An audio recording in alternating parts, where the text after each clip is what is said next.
Hey guys, welcome back to this channel. In this video, I'll be showing you guys how you can turn off CapCut's auto features in, CapCut PC. So, for instance, you want to add a video somewhere else than the main track here. It's going to be like magnetized and you'll see this yellow line as well. If you don't want it, just select this to turn off that yellow line. If you want to turn off this like magnet, turn this off and you can place the video anywhere you want.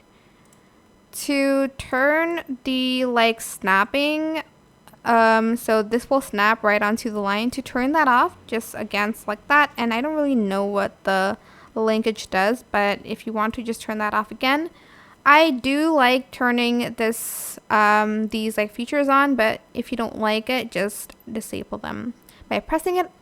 I hope this tutorial was helpful for you guys. Don't forget to like, comment, share. Also subscribe to this channel if you haven't done that already. If you have any more questions, leave it in the comment section down below. I will try my best to answer them all for you guys. If you found this video helpful, please click the thanks button above the description box down below. Thank you so much for watching this video. Bye!